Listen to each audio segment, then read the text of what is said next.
Hello everyone, this is Ashish and today I'm in the mood to speak a little bit. I don't know why, but I just want to. So I've picked a topic that you will be very interested in related to speaking. You are listening to the art of speaking because it stands for what it stands for.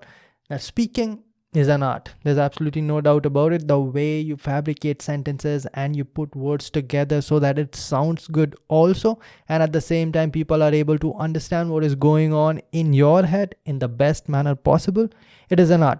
And you add some more twists and artistry to it so that it is enjoyable as well, it becomes a part of entertainment and a way to transmit knowledge, then definitely that is something that we can call a cherry on top of the cake.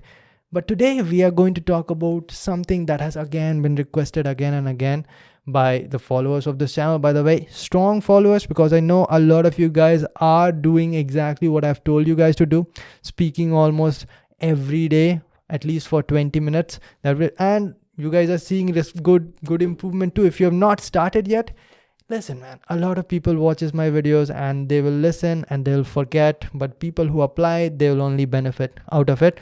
So do apply. That is the only thing that I'm asking you guys for. So today we are going to talk about the fear of speaking. So not only fear of speaking. Yeah, a lot of people are even afraid of speaking. They can't speak in general in Hindi or in English or their mother tongue. They are afraid of speaking up because they are afraid of the eyes turning towards them, the attention turning towards them. It's choking kind of feeling. But you will agree, right, that some people enjoy that attention. Matter of fact, if I think about it, almost everyone would be able to enjoy that attention, because who doesn't want to be famous? Let's just face it. Yeah, there will be few who say that I do not care. But yeah, so just like a way that in the beginning phases, you will be terrified of that attention. In the later phases, you will be seeking that. In a similar manner, speaking is an art for me. I like to speak. Right now, I was just about to go to sleep. I had a telephonic consultancy, and after that, I thought that I want to speak. So it is fun for me, but obviously it was not always fun for me. And I'm going to talk about that story also, when speaking used to be terrifying for me and now it is fun for you. For example, going to gym. In the beginning, it is such a drag that you have to get up, you have to work, and after that you are going to feel like super tired, right? But after that, you are going to look forward to that experience of working out, because you know that it is going to, number one, make you healthier. Number two, make you look better. Number three, make you feel better. So that very thing that used to be not something that you would look up to is something now that you want to do on a daily basis. Same goes with name and fame. Same goes with speaking. So if you do it right, in the right direction, then definitely you are going to soon start enjoying speaking. So yeah, speaking in general is difficult. Getting attention in general might be terrifying for most of you guys. But speaking in English or speaking in a language that is not your mother tongue is a whole another ball game, right? It becomes more and more difficult, and you're very conscious in that, right? That people are going to judge you. I'll tell you what else is adding to this, that people or the world do judge how you speak English, and to a huge extent sometimes it becomes the symbol of how educated you are, which is definitely wrong, but also how much sophisticated you are, right? So people are terrified of speaking in English, right? And bad part about that is that speaking in English in front of people is a primary tool that is going to help you guys to become better at that. It's simple. Whatever you do, you become better at that. I dance every day. I don't actually, just giving you an example. God damn, you would hate my dance. But if I dance every day, I'll become better at dancing. If I play cricket every day, I'll become better at playing cricket, right? If I speak every day, I become better at speaking. But the problem with speaking in English is that you're afraid of doing that in front of public, because, or even with friends, you guys, like half of your friends will be making fun of you and half of your friends will be saying like, never do that again, right? So that becomes a problem. That is why I brought a special method that you should be speaking alone, but also listening to how you speak. So that is the general reason why I told you guys to do that, because that is more practical, at least where we are living. But then what you have to do, you cannot do more of that. Then how are you going to become better at that? So that is the fear of speaking that is going to ultimately hamper your growth as a speaker. All right. Now, obviously, right now, the level that we are talking at is like having general interaction. And trust me, in any field you go, a good spoken English, a fluent English with confidence on your face and your body posture is definitely going to play beneficial for you guys. Does not matter whether you're going for an interview, does not matter whether you are making a deal or you're standing for your viva or you're making a lot of deals for your startup. Like right now, I'm making a lot of deals with a lot of people because I'm almost running a company. Okay. It is official now. It is registered in GST and all. I do not remember any of those conversations going on in Hindi, honestly. All of that, because that is kind of the official language. Not only kind of official language, let me tell you something. English is the official language in India along with Hindi. All right. But English is more widely known because there will be a lot of part in India also which does not understand Hindi properly. So English is a common language. Right now I'm staying at Bangalore. Today I was at gym and I started interacting with another boy. He was very interested in martial arts and all. We started having conversations. What language were we talking in? English. Because he was from Kerala, I'm from Jharkhand. English is the common language, right? Happens a lot, almost on a daily basis. Granted that I'm in South India staying right now over there. But still, even if you go to Delhi and Mumbai, that is the language that is going on. Is it sad? Nah. Why is it? We do understand Hindi very well. And if I find out that a person in front of me also understands Hindi, we will talk in that. But if he doesn't or she doesn't, then this language is going to help me. Also, staying in India, get out, that is your only choice most of the time, right? So you have to understand that it is important. You have to become better at that.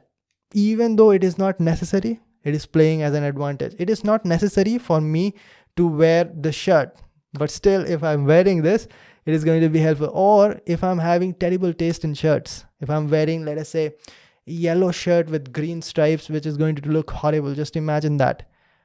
It is not necessary for me to wear a shirt that looks good to you. Hopefully this looks good to you. But if I do wear a shirt that looks good to you, then it is going to add as a benefit. So if it is not necessary for you to have very good spoken English, but if you have that in your arsenal, then definitely it is going to play as an advantage somewhere or the other. And pretty soon when you start getting into professional field, I will tell you, even today, if someone asks what is the single tip that you are going to give to any growing student, any undergraduate, someone who got into first year or someone who is in 11th or 12th, is not even sure what he or she wants to do in future, but wants to be successful. What tip do you think I'm going to give that person? I'm going to not spoken English, but I'm going to tell them, become better with your personality. Have a dashing personality, have a confident personality. And in that, almost I can go as far as 50 to 60% will be involved in your spoken tongue, in the language that you speak, the confidence with which you speak, because we communicate. We are social beings. We communicate with other people. That is how we deal with things. Nobody in this world can make their own wheat, can pump their own water, bring electricity to their home. We cannot do all on our own. That is why we live in communities. We live in communities, we interact with other people. We go to shop, we go to restaurants, and we pay our rent and we pay our bills. We interact on a daily basis. And if you do not think that it is important to invest in that aspect, then I do not know what to tell you guys. Quit this video right now. But for those who are remaining, I'm going to tell you a little bit of story of a terrifying experience of mine when I was very scared in speaking in English. So it was third semester and I was in my workshop, in my college workshop. So you know that once a week there will be workshop and mechanical engineers has to wear that dangri. And we have to go to the workshop, filing and all that, only mechanical engineers. And I do understand that other engineers would also know, because other engineers would be making fun of mechanical engineers that this is what you have to do, right? You're basically mechanics. But this is where the story is established. It was a workshop class and there was something that every person has to go. It wasn't even a stage. You do understand that workshop classes has the class divided into 2 or 3 parts. So there were only somewhere around 15 to 20 students in that class. And the task given by the professor, who was not even a professor, he was assistant professor. And he said that today professor is not here, so we are going to have a little bit of task. So everyone is going to go in front of the board and is going to explain one topic from mechanical engineering.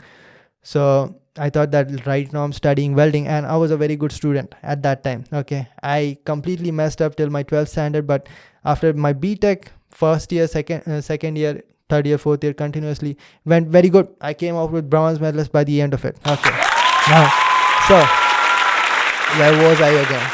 I was like flattering myself, but coming back to it, I was a good student. I was very good with the topic that I chose. I chose welding. I'm going to talk about that.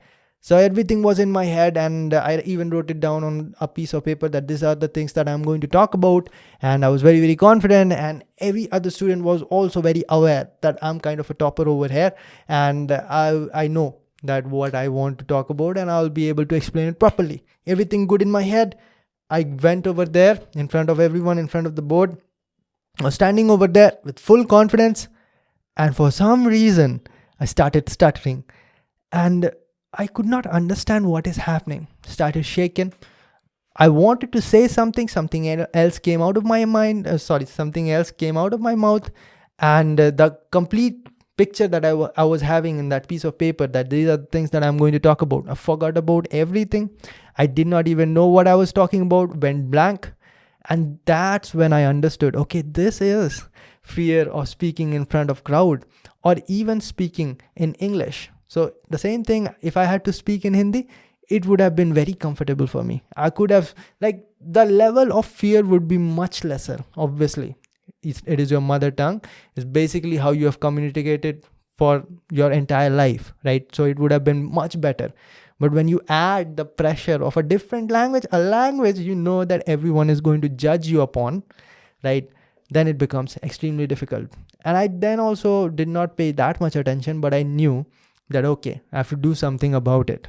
So after 3-4 semester, I decided this regiment that I do not want that to happen again. I'm going to practice in front of mirror. I'm going to reduce that fear. Now, how do you reduce the fear of speaking in English?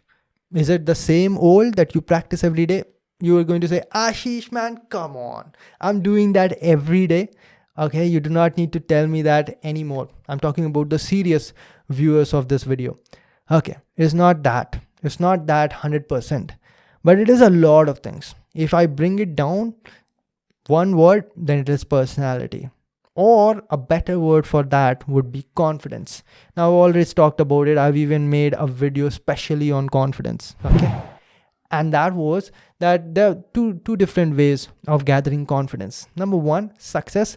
And number two, induced confidence. Okay. Now, success, I am not having because we are young. You might be saying that we are very young. We have not given anything. We do not have jobs. We have not had startups. Okay. That is eliminated. Induced is one thing. Okay, what is induced confidence? That this whole world is going to keep on telling that you are not good enough. Like 90% that is going to be, and 10% is going to be, yeah, you're doing very good. But here's the human mentality.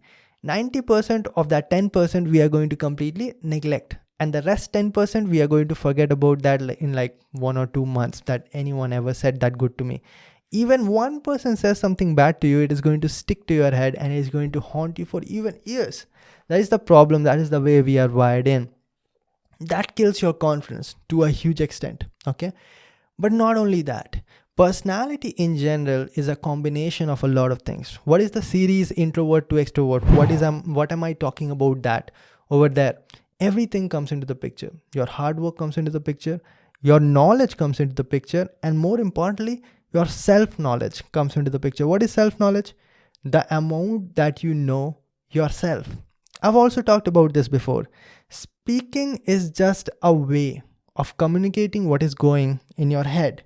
So if your head is blank, no matter how good or how fluent you are or how well trained you are in spoken English, you are never going to be a good speaker, or you're never going to capture the crowd. Yeah, you can mug up a paragraph and you can go and execute over there. You're never going, but two problems with that. You are not going to enjoy that process and your viewers are not going to enjoy that process because there's a gap between that.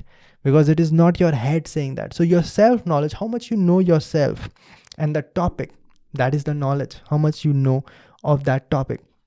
So basically, see, a lot of people will be saying a lot of things, that I'm afraid of speaking in front of crowd, or I'm afraid of speaking in English. I cannot find words when I'm speaking, or I'm not having the fluency, or XYZ problem. There will be n number of problems. Now, these are general problems. It is not like you are only having that problem. Everyone has to overcome these problems only. Number one thing is practice, and the second one is persistence. You keep on doing that.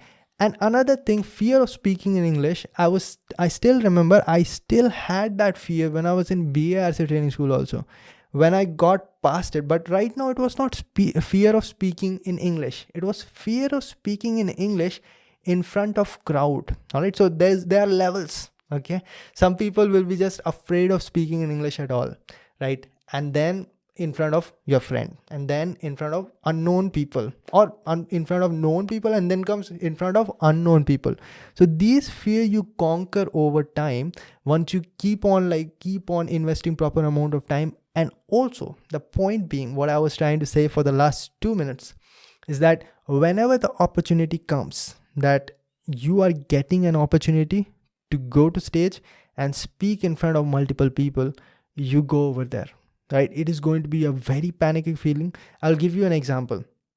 So I was in this 3 days course of Dale Carnegie, and there was one event in which the mentor told that, okay, who wants to come to the stage first? And nobody wants to go to the stage first. And this is the kind of person I had become at that time. Till that time, I still am to a huge extent. I raised my hand just because I was afraid of doing it. There was a book named Feel the Fear and Do It Anyways. I've never read that book, but that book's title says sufficiently, isn't it? And whatever is the fear, you just overcome it by doing it. All right? It's not like I'm afraid of jumping from 10th floor. I'm going to jump from 10th floor. Now, stay logical. All right. But these kind of situations, that you have an opportunity to go to stage. Yeah, what is going to happen? What's the worst that can happen? You're going to mess up, right? I always compare it with approaching to girls. Okay. For example, you're very afraid of talking to a particular girl. Okay. Go and talk to her. What is the worst that is going to happen? She's going to shun away, or she's going to, I'm not interested, or she is going to ignore you. 2 years later, you meet the same girl now. I bet you she's not even going to recognize you. You are going to recognize her because she was more important to you than you were to her. For the girls, it is opposite. Okay. Now, the genders are switched. Philosophy remains the same. She's not even going to recognize you. In a similar manner, you go to the stage, you start talking, you mess up. All right. And you get fumbled in your words, and you just do not know what to say. And the worst case scenario, you are in the middle, and the mind goes blank, and you're not even able to utter a single word, and someone has to literally drag you outside so that you do not waste a lot of people's time, right? That's the worst case scenario. Let us say there were 50 people in the room, and you meet to each of them 50 people after 2 years. You think they are going to recognize you? No. People recognize the ones who did something great, not the failures. That is a good thing over here, right? They say no, nobody remembers the one who went second on moon, only the one who went first on moon, right? 3 Idiots dialogue. That is playing in your advantage right now. If you fail, people are not even going to recognize you. That is a good thing. You can fail a lot of times, and from that failure only, you can become better. Okay. All right, guys. Not saying that go and talk to your crush right now. Not saying shouldn't. But anyways, I think you got the message over here, that do the things that you're afraid of. It is going to increase your confidence over time. And if you focus that to the topic of discussion today, how to improve or how to reduce the fear of speaking in English, do that more. Do that more in a situation in which you're afraid of. These people who just grew up like that, you must be knowing a lot of people who were just in school days also going to the stage all the time and giving one speech or the other. They're just trained like that. But you can also get trained like that, but this time voluntarily. They were told to do that by their parents. You will be told to do this by yourself. That is good. Okay. So do that and let me know down in the comment section that you did something like that. Okay. If you mess up, please don't blame me. It is for your betterment. Okay, that's about it. See you next time. Till then, bye.